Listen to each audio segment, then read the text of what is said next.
ajo që më bën përshtypje është edhe një lajm tjetër që prandaj tash jemi në fazën e lajmeve dhe më shumë duhet përmes këtyre lajmeve të kuptojmë domethënë pozicionin real të asaj që po ndodh në terren. Që Irani mund të përgjigjet me 2000 raketa njëkohësisht. A jemi këtu edhe këtu në kuadër propagandës? Nuk e di, për 2000 raketa do të kesh 2000 shtrate lëshimi. 2000 shtrate lëshimi janë shumë. Unë nuk mendoj që Irani ka 2000 shtrate lëshimi, por Irani mund t'i ketë nga 500 deri në 800 shtrate lëshimi, jam i bindur që i ka. Po, edhe i pam të lufta 12 ditore, Po, ka shtrate lëshimi. Nuk në gjatë luftës 12 ditore 100 e diçka shtrate u përdoren, pra nuk përdoren shumë shtrate. Një shtratë është vetëm një goditje. Një shtratë lëshon një raket, pra. Vetëm një raket në 24 orë apo? Jo, një raket varet se sa kohë, pra një raket sepse iranianët çka kanë bërë? I kanë bërë të lëvizshme shtratet e lëshimit. Dhe raketat e tyre janë në atë kategori që mund të ngarkohen kollaj dhe shpejt, pra ti për të vendosur një raketë, një shtratë lëshimi, Iranit i duhet vetëm gati 1 orë e gjys. 1 orë e gjys 2 orë. Pra në këtë kanë mbërritur në këtë pikë. Pra ti mund ta përdorësh sa shtratin, brenda 24 orëve ti mund ta përdorësh 12 herë. Ta thënë për është 2 orë koha për ta ndryshuar për ta vendosur një shtratë. 12 herë një shtratë brenda 24 orëve. Këto janë dritan apo? Po ky është shtratë lëshimi. Pra ky është një shtratë lëshimi. Pra ky është një shtratë lëshimi. Mund shkojnë. Janë të lëvizshme, vendosen ku duash, Prandaj unë mendoj që ata që kanë thënë 2000, unë them që brenda 24 orëve ka kapacitete për të lëshuar 2000 raketa. Sepse duhet arritur që një shtrat mund të lëshojë minimalja 12 raketa, ndoshta mund të ketë raketa të cilat mund të duan edhe 1 orë kohë për të ndryshuar, pra për të lëshuar një dhe vend, po unë them 2 orë do normalisht, pra në aspektin normal të raketave kryesore, pra mund të lëshosh 2000 raketa për 24 orë. Po nuk mendoj që ka 2000 shtrate lëshimi. Se 2000 shtrate lëshimi thonë 2000 automjete të tilla. Pra, e mendoj pak në aspektin propagandës. Të egzageruar të propagandës. Mendoj që është ndryshuar në aspektin, pra, ata të cilët e kanë shkruar do e kenë marrë gabim, pra 2000 raketa në 24 orë dhe jo 2000, pra kur thuat ka mundësi të lëshojë 2000 raketa, po 2000 raketa në 24 orë, po 2000 raketa një herësh. Kjo është egzageruar. Unë them që jemi në aspektet e propagandës, pra për 24 orë 2000 raketa, po ka kapacitetet të lëshoj. Ndërkohë, regjia duhet kemi një hartë aty për bazat amerikane që e kam sjellë së fundmi. Dritan, në një atë që e konsiderojmë duhet jetë së fundmi e kam sjellë atë. Kjo duhet jetë. Këto janë pak a shumë të gjitha bazat amerikane janë brenda. Këto janë të gjitha bazat amerikane që ndodhen në këtë rajon, edhe ato që ndodhen deri në Evropë. Pra siç e shihni, ku ka baza amerikane raketa dhe raketa është edhe deri në Bond Steel atje sipër? Po. A Bond Steel duhet të jetë besoj atje në Bond Steel, baza amerikane Bond Steel. Pra këto janë 4 lloje të raketave. Irani ka diku të rreth 22 lloje raketash. 22 lloje raketash balistike. Po këto 4 raketa që po flasim për to raketa që edhe u përdorën në luftën në përplasjen me Izraelin. Pra këtu është kapaciteti këtyre raketave. Pra këto që shohim është kilometra. Pra kjo Dez Full? Kjo Dez Full shkon 1000 kilometra. Kjo tjetra Fatah 1 si HK-Semi janë 3. Këtu kemi 3 raketa. Po. Pra këtu kemi vetëm një lloj rakete. Dez Full. Këtu kemi 3 lloj raketash. Pra Fatah 1 është tjetër, HK-Semi është një tjetër edhe këto janë 1400 kilometra. 1400 kilometra. Këtu kemi 2 lloje raketash. Emad dhe Gader. Pra këtu 2 lloje raketash 1700 kilometra. Edhe këtu kemi 2 lloje raketash, Khorramshahi dhe Sejili. Por këtu është përdorur vetëm një Khorramshar. Ndërkohë që kemi Khorramshar 1, 2, 3 dhe 4. E qartë. Ato shkojnë 4000 kilometra, 3000 kilometra. Pra, janë vënë vetëm këto raketat që përfshin bazën. Ku janë bazat amerikane brenda kësaj? Nga ku mendohet se Irani, po, gjitha bazat amerikane që ndodhen afër lindjes mesme, pra në lindjen e mesme dhe afër lindjes mesme, që mund të përdoren nesër si baza, sepse për shembull baza e Mostillit është bazë logjistike.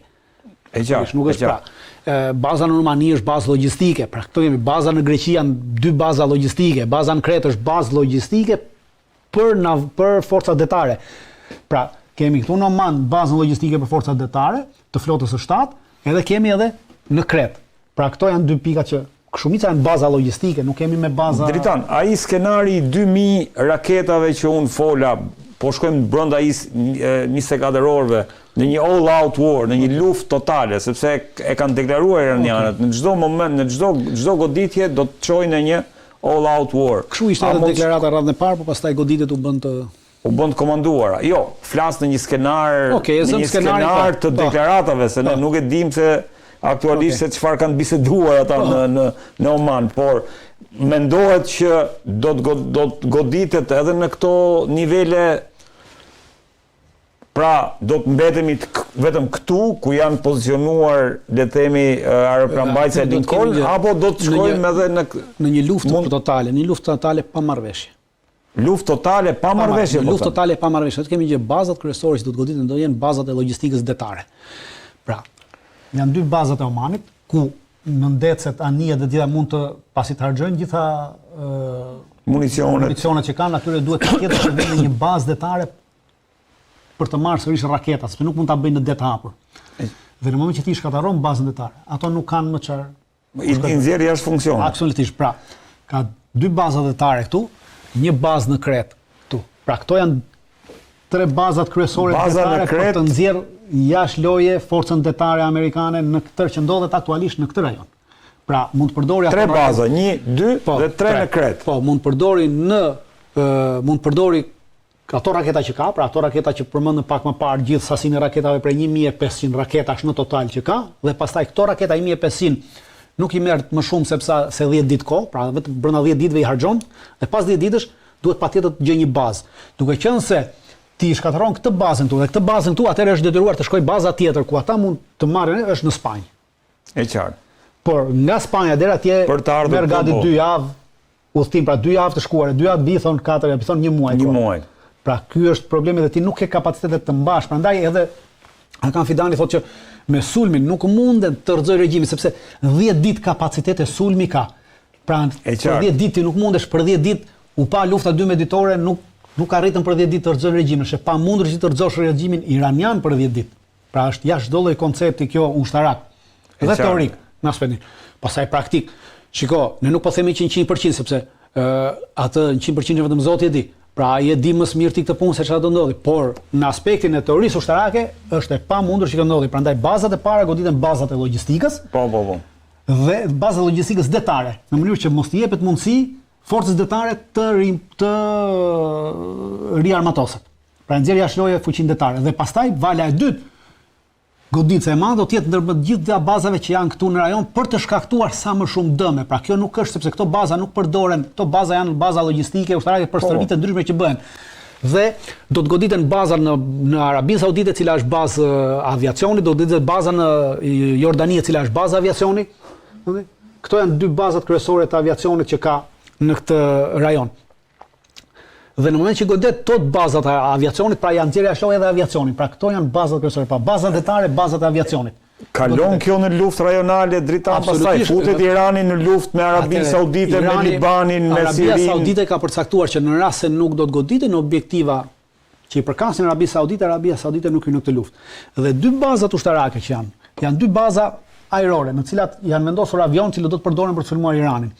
Dhe bazat janë në përdorim se për Amerikës janë baza amerikane. Pra në momentin që janë nxjerr jashtë përdorimit bazën, pra ti nxjerr pistën jashtë përdorimit, automatikisht nuk ka më vlerë të godati me 2-3 raketa i nxjerrë jashtë përdorimit pistën, dhe ai ti duhet për 3-4 ditë ta miratoj pistën, pra 3-4 ditë ti nuk ke probleme me këtë dhe ky s'ka nga ngre avionët. Njëta gjë do goditet edhe pastaj Izraeli do goditet për të shkataruar totalisht. Izraeli është komplet diçka më vete. Ne po flasim për bazat amerikane. Ndërsa të gjitha bazat amerikane që shihni këtej që janë edhe në Kuvajt, fazat e Kuvajt për shembull janë gjitha baza logjistike. Pra nuk janë baza logjistike për nevojat, pra nuk janë baza nga cilat mund të goditet Irani. Irani do godasi ato bazat kryesore të cilat nga mund goditet. Bazat e Arabisë Saudite, baza e Jordanisë janë 3 bazat kryesore nga cilat mund goditet Irani. Dhe është edhe baza e Akrotinit në Kipro. Baza është këtu nuk është dhënë kjo, është një bazë Akrotinit, edhe kjo kemi një bazë, është baza e Akrotinit në Kipro, edhe baza e Akrotinit në Kipro është bazë ajrore në të cilat janë grumbulluar sot avionët edhe amerikanë edhe europianë janë vendosur aty të Bashkimit Evropian, pra të forcave të NATO-s. Dhe në rast se këta po kryesisht avionë edhe në luftën 12 ditore u përdoren vetëm për të mbrojtur Izraelin, sepse janë afër dhe mbrojnë për të lëshuar për të rrëzuar raketat iraniane dhe dronët iranian. Të mendohet që edhe për këtë arsye nuk është vendosur kjo bazë, se mendohet që kjo bazë nuk do të përdoret për të sulmuar Iranin, por do të përdoret vetëm për të mbrojtur Izraelin. Pra në këtë aspekt dhe nuk do të jetë pjesë e goditjes, kurse bazat që marrin pjesë në goditjen e Iranit do të sulmojnë. Në momentin që i sulmojnë ato baze, ndjerja shloje, atëherë çdo gjë tjetër pastaj për Iranin është thjesht speskam dhe gjithë kapacitetet e veta pastaj do i përqendroj drejt Izraelit për të eliminuar totalisht Izraelin. Dritan, lexova që kishte gjithashtu dhe një skenar ku proxyt e Iranit, siç janë Houthit, siç është Hezbollahu, apo siç janë milicia në Irak, apo qoftë edhe në Siri, ideja është që në këtë luftë rajonale a mund destabilizohet Siria, mund destabilizohet Libani, mund destabilizohet Siria aktualisht në kontrollin e turqëve dhe të Izraelit. Nuk do të marrë pjesë në këtë, pra në rast se turqit nuk vendosin që forcat siriane të përfitojnë nga kjo rrëmuj, nuk besoj që do të marrin turqit, nuk kanë për ta bërë këtë.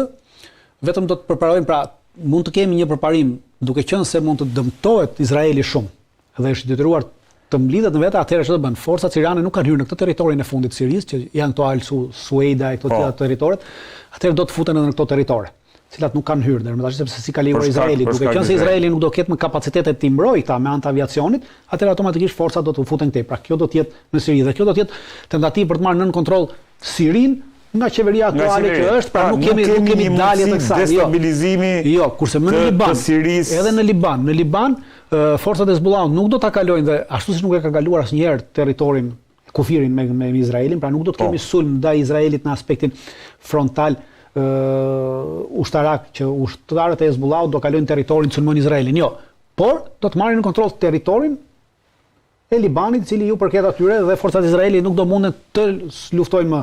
Pra aktualisht aviacioni izraelit është duke goditur gjatë gjithë kohës në Liban, pra e ka thyer atë ankushimin, duke goditur pika që mendon se janë të Hezbollahut këto. Kjo do t'i japi mundësi Hezbollahut që të riorganizojë pikat e veta, sepse nuk do të jetë nën mbulimin e aviacionit izraelit dhe aviacioni izraelit nuk do ketë kohë të merret dhe të ruajë se çfarë ndodh në Liban, në jugun e Libanit, por do të përdorë të gjitha kapacitetet e veta për të mbrojtur nga kjo luftë. Pra jep mundësi këtyre që këta të riorganizohen, të rilëvizin materialet e tyre të luftës që i kanë atje ose që janë bllokuar diku ose të çojnë të tjera, pra kjo do ndihmoj. Kurse Houthit nuk do të bërzihen në këtë goditje në aspektin. Por çfarë do të bëjnë? Houthit do të vazhdojnë të ndërpresin këtë Bab el Mandebin, dhe çdo lloj anije që cila do të çojë furnizime drejt Izraelit nuk do të kalojë. Pra, çdo lloj anije që përket Izraelit dhe nuk do të kalojë edhe çdo lloj anije amerikane, sepse tashmë kanë deklaruar që në rast se Amerika sulmon Iranin, ne do ta bllokojmë Bab el Mandebin sërish. Dhe në moment që e bllokojnë Bab el Mandebin sërish, atëherë Shtetet Bashkuara të Amerikës janë detyruar që kapacitetet e tyre detare që i kanë këtu, ti përdorin edhe për të sulmuar Houthit. Pra atëherë kjo i jep Iranit mundësi që kapacitetet goditëse të Amerikës përgjysmohen në këtë aspekt. Pra nuk do të jetë aq vale madhe goditëse ndaj Iranit, për arsye sepse duhet të përdorë edhe këtej.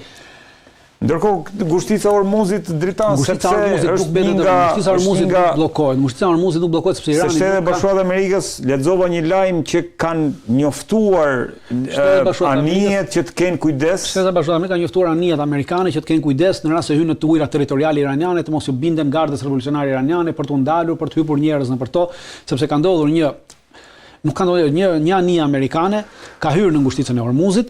Dhe pasi ka hyrë në ngushticën e Hormuzit, ka hyrë në territorin e ujërave territoriale të Iranit. Irani i ka kërkuar që të largohet nga ujërat territoriale, ka dërguar ato anijet e veta luftarake për ta larguar. Normalisht që hyrja është bërë me qëllim për të parë gatishmërinë e forcave iraniane, se sa janë të gatshëm në rast se hyn një anije në ujërat e tyre, sa janë të gatshëm siç nga vjet për këtë gjë.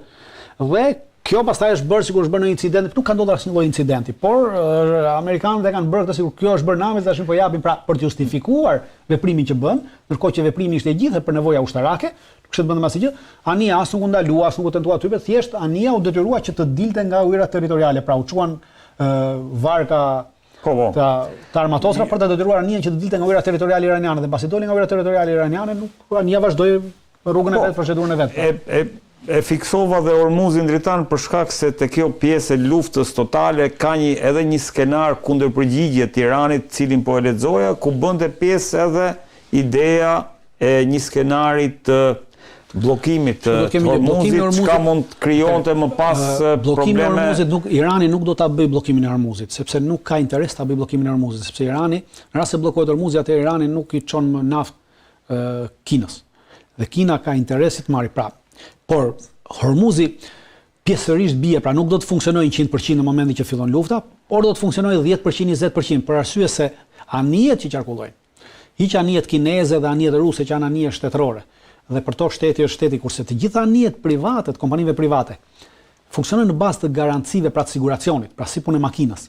Dhe siguracioni blehet në Londër dhe siguracioni i mjeteve që kalojnë në zonat luftës kushton shumë shtrenjtë dhe shumë mica e kompanive nuk kanë leverdi që të paguajnë një siguracion aq të shtrenjtë. Po. Kur mund të rrezikojnë, mund të rrezikojnë. Për rrezikut lart. Automatikisht bie fluksi, pra nuk do të jetë 100%, por do të shkojë fluksi te 20%. Te ky 20% që në rast se ky 20% që mbetet për një periudhë 12 ditore, 20 ditore, pra nuk e ndikon shumë. Ishte rritur me $1 fuqia. Nuk ndikon shumë, po në rast se lufta zgjat. Nëse zgjat po them, nëse kjo. Atëherë po ky fluks ndikon sepse normalisht është nafta që merr gjithë Evropa dhe Perëndimi, pra që marrim edhe neve. Dhe në këtë moment pastaj bien ato rezervat e naftës, dhe duke rënë rezervat e naftës do të rritet çmimi sepse një anije që të vijë që të marrë naftë nesër në Kuwait ose në Katar ose diku tjetër, ku ta marrë të naftën ta bjeri, duhet të paguhet shumë shtrenjtë siguracioni.